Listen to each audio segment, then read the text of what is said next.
Hey everyone, it's the devil here.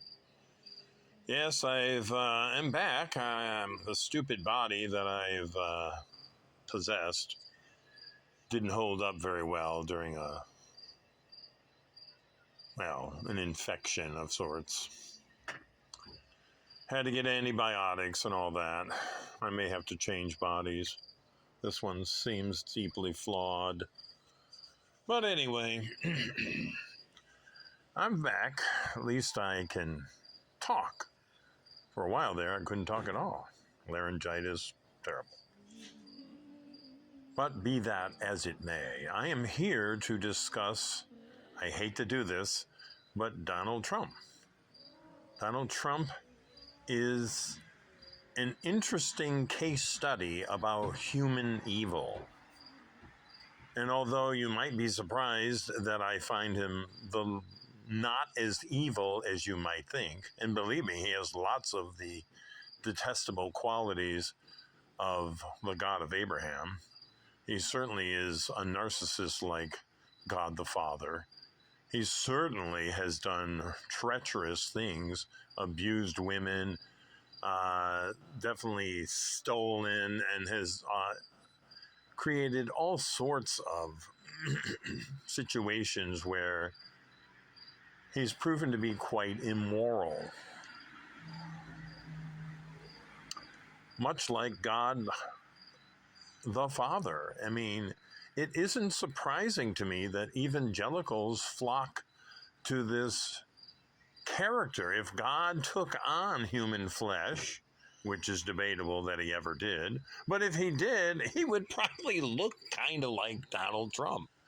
He'd be a narcissist, so self-obsessed, so demanding of devotion, so insecure that he has to have constant praise, not to mention all of the crime that he commits, and his attitudes about women and immigrants and people of color are outrageous. But he isn't as bad as God, because God, he's murdered people, encouraged slavery, although I'm sure Donald would encourage slavery if he were in power, probably would encourage murder if he were in power.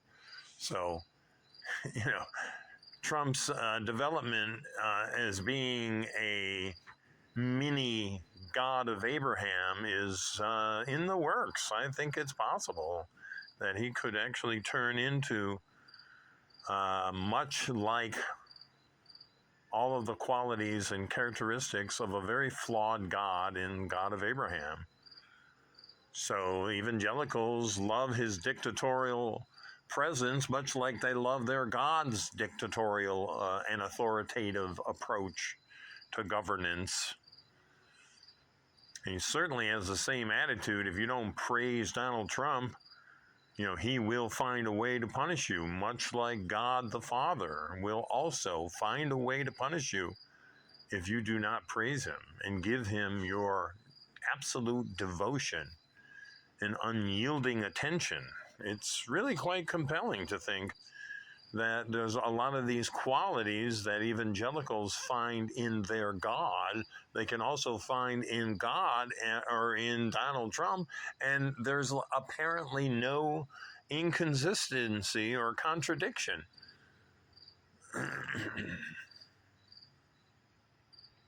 They love him and will make excuses for him much as they do for their God, the God of Abraham.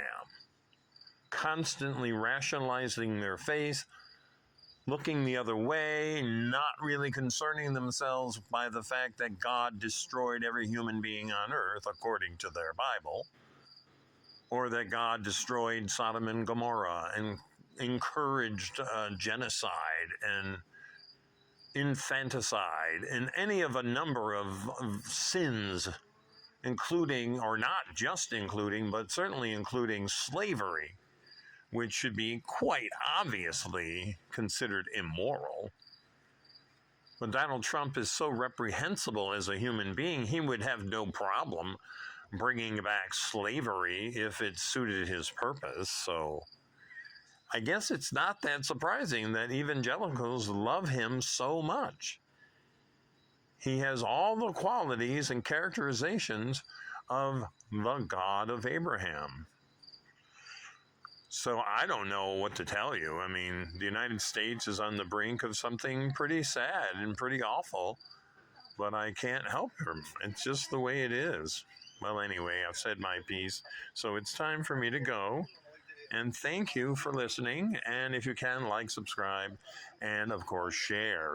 Always share. Thank you.